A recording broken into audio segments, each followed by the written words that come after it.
இந்த புத்தகத்தை எழுதுவதற்கான காரணம், மேற்கண்ட கேள்விகளுக்கு பதிலளிப்பதும் தெளிவுபடுத்துவதும், இதே போன்ற பல கேள்விகளுக்கு உந்துதலாக இருப்பதும் வெளிப்படையான நோக்கமாகும். மேலும் உங்கள் மனதின் மகத்தான அடிப்படை உண்மைகளை முடிந்தவரை எளிமையான மொழியில் விளக்குவதும் இதன் நோக்கமாகும். வாழ்க்கையின் அடிப்படை அடிப்படை மற்றும் அடிப்படை விதிகளையும் உங்கள் மனதின் அடிப்படை விதிகளையும் சாதாரண அன்றாட மொழியில் விளக்குவது முற்றிலும் சாத்தியம் என்று நான் நம்புகிறேன். இந்த புத்தகத்தின் மொழி உங்கள் தினசரி செய்தித்தாள்கள், தற்போதைய பத்திரிகைகள், உங்கள் வணிக அலுவலகங்கள், உங்கள் வீடு மற்றும் தினசரி பட்டறையில் பயன்படுத்தப்படுவதை நீங்கள் காண்பீர்கள். இந்த புத்தகத்தை படித்து இங்கே கோடிட்டு காட்டப்பட்டுள்ள நுட்பங்களை பயன்படுத்துமாறு நான் உங்களை கேட்டுக்கொள்கிறேன். நீங்கள் அவ்வாறு செய்யும் போது குழப்பம், துயரம், மனச்சோர்வு மற்றும் உங்கள் உண்மையான இடத்திற்கு உங்களை வழிநடத்த தவறியதிலிருந்து உங்களை உயர்த்தும், உங்கள் சிரமங்களை தீர்க்கும், உணர்ச்சி மற்றும் உடல் ரீதியான அடிமைத்தனத்திலிருந்து உங்களை துண்டித்து சுதந்திரம், மகிழ்ச்சி மற்றும் மன அமைதிக்கான அரச பாதையில் உங்களை நிறுத்தும் ஒரு அதிசயம் செய்யும் சக்தியை நீங்கள் பிடிப்பீர்கள் என்று நான் முழுமையாக நம்புகிறேன். உங்கள் ஆழ்மனதின் இந்த அற்புதம் செய்யும் சக்தி உங்கள் நோயிலிருந்து உங்களை குணப்படுத்தும், உங்களை மீண்டும் உயிர்ப்பிக்கும் மற்றும் வலிமையாக்கும். உங்கள் உள் சக்திகளை எவ்வாறு பயன்படுத்துவது என்பதை கற்றுக்கொள்வதன் மூலம் நீங்கள் பயத்தின் சிறைக்கதவை திறந்து கடவுளின் மகன்களின் மகிமையான சுதந்திரம் என்று பவுல் விவரிக்கும் ஒரு வாழ்க்கையில் நுழைவீர்கள். இந்த புஸ்தகத்தை எழுத நான் முயற்சித்தேன். அற்புதத்தை உருவாக்கும் சக்தியை விடுவித்தல், ஒரு தனிப்பட்ட குணப்படுத்துதல் நமது ஆழ்மன சக்திகளுக்கு மிகவும் உறுதியான சான்றாக இருக்கும். 42 ஆண்டுகளுக்கு முன்பு என்னை உருவாக்கி இன்னும் எனது அனைத்து முக்கிய செயல்பாடுகளையும் பராமரிக்கும் மற்றும் நிர்வகிக்கும் எனது ஆழ்மன மனதின் குணப்படுத்தும் சக்தியை பயன்படுத்தி ஒரு வீரியத்தை தீர்த்தேன். மருத்துவ சொற்களில் இது சர்கோமா என்று அழைக்கப்பட்டது. நான் பயன்படுத்திய நுட்பம் இந்த புத்தகத்தில் விரிவாக கூறப்பட்டுள்ளது. மேலும் அனைத்து மனிதர்களின் ஆழ்மன ஆழத்திலும் உள்ள அதே எல்லையற்ற குணப்படுத்தும் இருப்பை மற்றவர்கள் நம்புவதற்கு இது உதவும் என்று நான் உறுதியாக நம்புகிறேன். எனது மருத்துவர் நண்பரின் அன்பான அலுவலகங்கள் மூலம் எனது அனைத்து உறுப்புகளையும் உருவாக்கிய படைப்பு நுண்ணறிவு என் உடலை வடிவமைத்தது என்று கருதுவது இயற்கையானது என்பதை நான் திடீரென்று உணர்ந்தேன். மேலும் என் இதயத்தை தொடங்கியது அதன் சொந்த கைவேலையை குணப்படுத்த முடியும். பண்டைய பழமொழி கூறுகிறது, மருத்துவர் காயத்தை சரி செய்கிறார், கடவுள் அதை குணப்படுத்துகிறார். நீங்கள் திறம்பட ஜெபிக்கும் போது அதிசயங்கள் நிகழ்கின்றன. அறிவியல் பிரார்த்தனை என்பது ஒரு குறிப்பிட்ட நோக்கத்திற்காக அறிவியல் ரீதியாக இயக்கப்பட்ட மனதின் உணர்வு மற்றும் ஆழ்நிலைகளின் இணக்கமான தொடர்பு. இந்த புத்தகம் உங்களுக்கு அறிவியல் வழியை கற்பிக்கும், உங்களுக்குள் இருக்கும் எல்லையற்ற சக்தியின் மண்டலத்தை தட்டவும், வாழ்க்கையில் நீங்கள் உண்மையில் விரும்புவதை பெறவும் உதவும். நீங்கள் மகிழ்ச்சியான, முழுமையான மற்றும் வளமான வாழ்க்கையை விரும்புகிறீர்கள். இந்த அற்புதம் செய்யும் சக்தியை பயன்படுத்த தொடங்குங்கள் மற்றும் அன்றாட விவகாரங்களில் உங்கள் வழியை மென்மையாக்குங்கள். குடும்ப உறவுகளில் நல்லிணக்கத்தை கொண்டு வர வணிக சிக்கல்களை தீர்க்கவும். இந்த புத்தகத்தை நீங்கள் பலமுறை படிக்க மறக்காதீர்கள். இந்த அற்புதமான சக்தி எவ்வாறு செயல்படுகிறது, உங்களுக்குள் இருக்கும் மறைக்கப்பட்ட உத்வேகம் மற்றும் ஞானத்தை எவ்வாறு வெளியே எடுக்க முடியும் என்பதை பல அத்தியாயங்கள் உங்களுக்கு காண்பிக்கும்.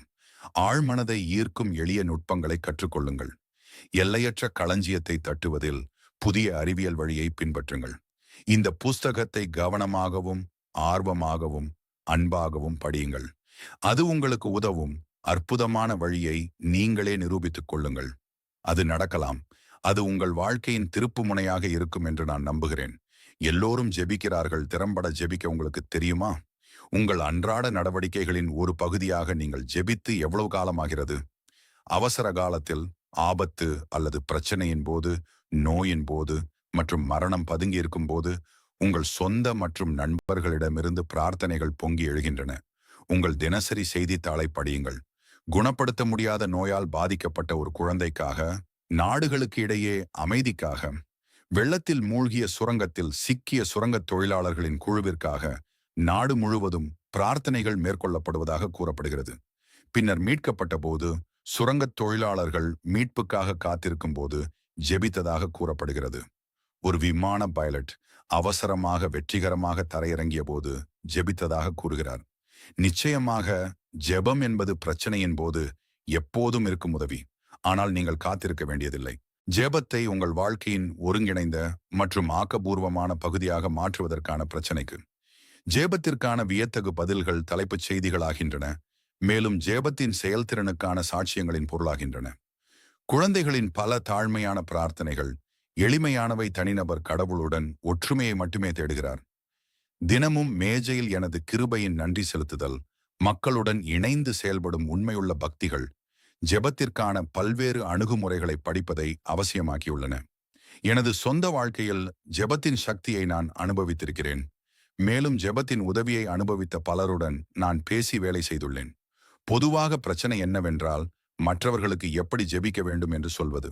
சிக்கலில் உள்ளவர்களுக்கு நியாயமாக சிந்திக்கவும் செயல்படவும் சிரமம் உள்ளது. அவர்களுக்கு பின்பற்ற ஒரு எளிதான சூத்திரம் தேவை, எளிமையான மற்றும் குறிப்பிட்ட ஒரு வெளிப்படையாக செயல்படக்கூடிய முறை. பெரும்பாலும் அவர்கள் அவசர நிலையை அணுக வழிநடத்தப்பட வேண்டும். இந்த புத்தகத்தின் தனித்துவமான அம்சம் அதன் நடைமுறைத்தன்மை. இங்கே உங்கள் வேலை நாளில் நீங்கள் எளிதாக பயன்படுத்தக்கூடிய நுட்பங்கள் மற்றும் சூத்திரங்கள் உங்களுக்கு வழங்கப்படுகின்றன. இந்த எளிய செயல்முறைகளை நான் உலகம் முழுவதும் உள்ள ஆண்களுக்கும் பெண்களுக்கும் கற்றுக் கொடுத்துள்ளேன். சமீபத்தில் அனைத்து மதங்களைச் சேர்ந்த 1000க்கும் மேற்பட்ட ஆண்களும் பெண்களும் லாஸ் ஏஞ்சல்ஸில் நடந்த ஒரு சிறப்பு வகுப்பில் கலந்து கொண்டனர். அங்கு இந்த புஸ்தகத்தின் பக்கங்களில் வழங்கப்படும் சிறப்பம்சங்களை நான் வழங்கினேன். ஒவ்வொரு வகுப்பு பாடத்திற்கும் 200 மைல் தூரத்திலிருந்து பலர் வந்தனர். இந்த புத்தகத்தின் சிறப்பு அம்சங்கள் உங்களை ஈர்க்கும், ஏனென்றால் நீங்கள் ஏன் அடிக்கடி ஜெபிக்கிறீர்களோ அதற்கு நேர்மாறாக பெறுகிறீர்கள் என்பதையும், அதற்கான காரணங்களை உங்களுக்கு வெளிப்படுத்துகிறீர்கள் என்பதையும் அவை உங்களுக்கு காட்டுகின்றன. உலகின் அனைத்து பகுதிகளிலும் ஆயிரக்கணக்கான முறை மக்கள் என்னிடம், நான் ஏன் ஜெபம் செய்தேன், ஜெபித்தேன், பதில் கிடைக்கவில்லை என்று கேட்டிருக்கிறார்கள். இந்த புஸ்தகத்தில் இந்த பொதுவான புகாருக்கான காரணங்களை காண்பீர்கள். ஆழ்மனதை கவரவும் சரியான பதில்களை பெறவும் பல வழிகள் இதை ஒரு அசாதாரண மதிப்புமிக்க புத்தகமாகவும் பிரச்சனையின் போது எப்போதும் இருக்கும் உதவியாகவும் ஆக்குகின்றன. நீங்கள் எதை நம்புகிறீர்கள்? மனிதனின் பிரார்த்தனைக்கு பதில் அளிப்பது நம்பப்படும் விஷயம் அல்ல. ஒரு தனிநபரின் ஆழ்மனம் அவரது மனதில் உள்ள மனப்படம் அல்லது எண்ணத்திற்கு பதிலளிக்கும் போது பிரார்த்தனைக்கான பதில் ஏற்படுகிறது. இந்த நம்பிக்கை விதி உலகின் அனைத்து மதங்களிலும் இயங்குகிறது, மேலும் அவை உளவியல் ரீதியாக உண்மையாக இருப்பதற்கு இதுவே காரணம். பௌத்த, கிறிஸ்தவ, முஸ்லிம் மற்றும் எபிரேய அனைவரும் தங்கள் பிரார்த்தனைகளுக்கு பதில்களை பெறலாம். இது குறிப்பிட்ட நம்பிக்கை, மதம், இணைப்பு, சடங்கு, சூத்திரம், வழிபாட்டு முறை, மந்திரங்கள், தியாகங்கள் அல்லது காணிக்கைகள் காரணமாக அல்ல, மாறாக நம்பிக்கை அல்லது மன ஏற்றுக்கொள்ளல் மற்றும் ஏற்றுக்கொள்ளும் தன்மை காரணமாக மட்டுமே. வாழ்க்கை விதி என்பது நம்பிக்கையின் சட்டம். இந்த நம்பிக்கையை உங்கள் மனதில் உள்ள ஒரு சிந்தனையாக சுருக்கமாக கூறலாம். ஒரு மனிதன் எப்படி நினைக்கிறான், உணர்கிறான், நம்புகிறான், அப்படித்தான் அவனது மனம், உடல் மற்றும் சூழ்நிலைகளின் நிலையும் அப்படித்தான்.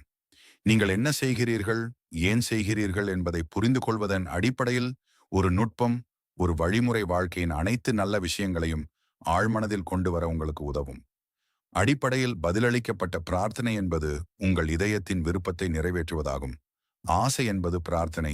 எல்லோரும் ஆரோக்கியம், மகிழ்ச்சி, பாதுகாப்பு, மன அமைதி, உண்மையான வெளிப்பாடு ஆகியவற்றை விரும்புகிறார்கள். ஆனால் பலர் தெளிவாக வரையறுக்கப்பட்ட முடிவுகளை அடைய தவறிவிடுகிறார்கள்.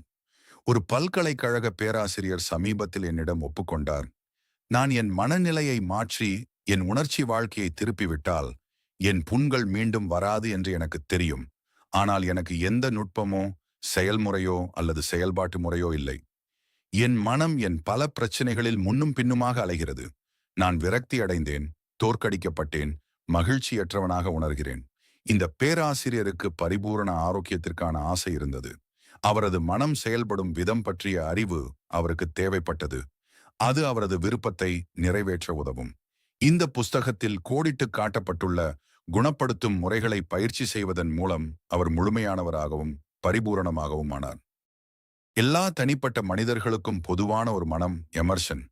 உங்கள் ஆழ்மனதின் அற்புதங்களை செய்யும் சக்திகள் நீங்களும் நானும் பிறப்பதற்கு முன்பே, எந்த தேவாலயமும் அல்லது உலகமும் இருப்பதற்கு முன்பே இருந்தன. வாழ்க்கையின் மகத்தான நித்திய உண்மைகளும் கொள்கைகளும் எல்லா மதங்களுக்கும் முன்பே இருந்தன.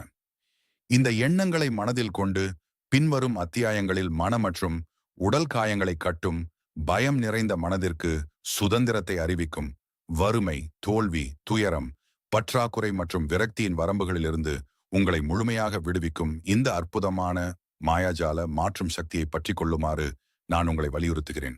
நீங்கள் செய்ய வேண்டியதெல்லாம் நீங்கள் உருவாக்க விரும்பும் நன்மையுடன் மன ரீதியாகவும் உணர்ச்சி ரீதியாகவும் ஒன்றுபடுவதுதான். உங்கள் ஆழ் மனதின் படைப்பு சக்திகள் அதற்கேற்ப பதிலளிக்கும். இன்றே இப்போதே தொடங்குங்கள். உங்கள் வாழ்க்கையில் அற்புதங்கள் நடக்கட்டும். பகல் விடிந்து நிழல்கள் மறைந்து போகும் வரை தொடர்ந்திருங்கள்.